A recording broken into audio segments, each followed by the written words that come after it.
Israel को Hamas के हमले से बचा पाने में खुफिया एजेंसी मोसाद पूरी तरह नाकाम रही। अब पछतावे का आंसू बहाने की जगह वो एक्शन मोड में है। हमास पर हमले बढ़ाने और अपने बंधक नागरिकों को छुड़ाने के लिए मोसाद ने ऑपरेशन शुरू कर दिया। मोसाद ने हमास के संपूर्ण विनाश के ऑपरेशन को नाम दिया है प्लान 5।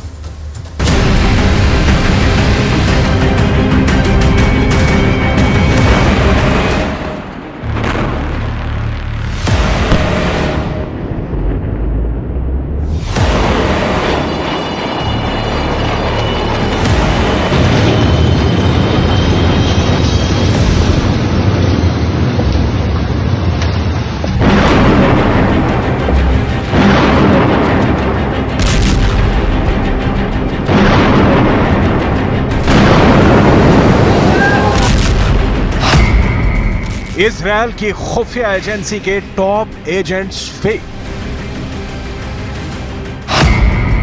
इजरायल की घरेलू सुरक्षा वाली agency Shin Bet fail.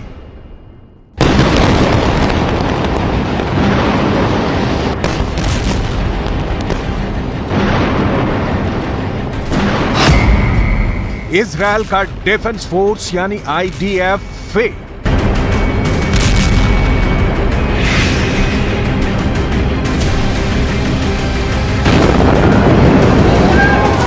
Israel की इन एजेंसियों के खुफिया एजेंट और मुखबिर न सिर्फ फिलिस्तीनी आतंकवादी समूहों में हैं, बल्कि लेबनान, ईरान, सीरिया और यहां तक कि दुनिया का कोई ऐसा कोना नहीं है जहां पर इजरायल की खुफिया एजेंसी के टॉप एजेंट्स की मौजूदगी ना हो।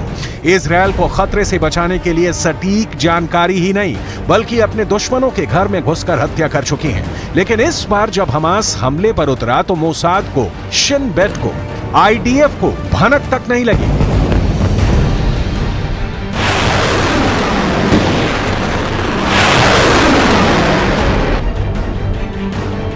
जल, थल, नभ, हमास ने इजरायल के इतिहास में विध्वंस और विनाश की नई स्क्रिप्ट लिख दी और इजरायल की तमाम खुफिया एजेंसियां मुंह ताकती रह गईं।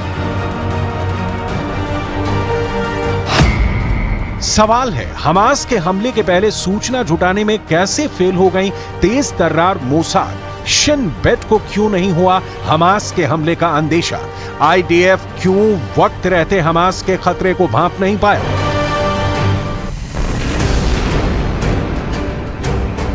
इन सारे सवालों का जवाब डिटेल में आपको दिखाएंगे, लेकिन इजरायल में जो हुआ है उसने कई ऐसे सवाल खड़े कर दिए हैं जिसका जवाब जानना बहुत जरूरी है।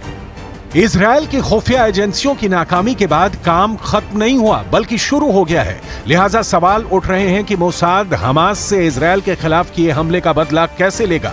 मोसाद इस वक्त किस तरह की रणनीति पर काम कर रहा है? बंधकों को गाजा से छुड़वाने के लिए मोसाद ने कौन सा नया प्लान तैयार किया है?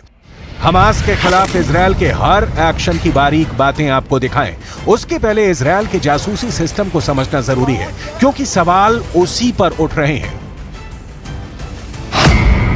इजरायल के 3 बड़े खुफिया संगठन अमन, शिन बेट और मोसाद हैं। इनमें से मोसाद के भी 2 काउंटर टेररिज्म यूनिट हैं। पहली यूनिट है मेटसाडा जो दुश्मन पर हमला करती है, जबकि दूसरी कीडोन। इसका काम गुप्त ही रखा गया है, लेकिन मोटे तौर पर यह आतंकियों के खिलाफ कार्रवाई करती है। मेटसाडा की भी अपनी अलग यूनिट्स हैं।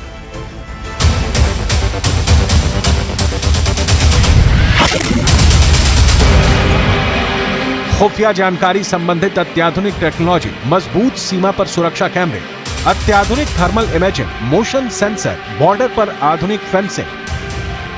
बावजूद इसके हमास इजरायल में घुसा और मौत का तांडव मचा दिया।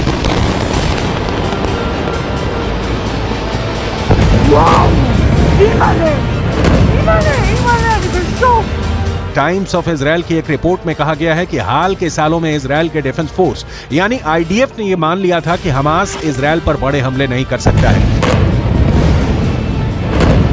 क्योंकि उसे इजरायल की ताकत का अंदाजा है और रिएक्शन के डर से वो ऐसा नहीं करेगा। लेकिन हुआ उल्टा। आईडीएफ का अनुमान एकदम गलत निकला।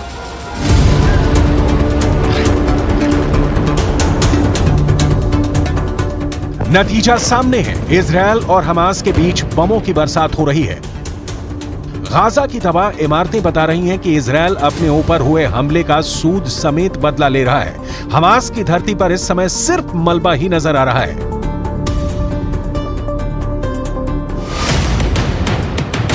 इजरायल पर हुए हमलों और मौतों ने मोसाद की विश्वसनीयता को बड़ा झटका दिया है। हमले के बाद हर कोई 1973 के यौम किपुर युद्ध की विफलताओं के बारे में बात कर रहा है, लेकिन अब की बार का हमला यौम किपुर युद्ध की विफलता जैसा नहीं है, बल्कि ये और भी गंभीर है।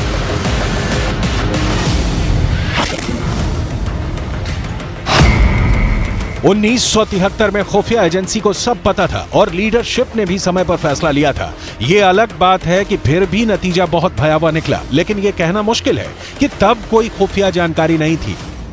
इसके ठीक उल्टा इस बार हमले की कोई खुफिया जानकारी थी ही नहीं, और जब कोई खुफिया जानकारी नहीं होती है तो राजनीतिक नेतृत्व निर्णय ले भी तो क्या और कैसे।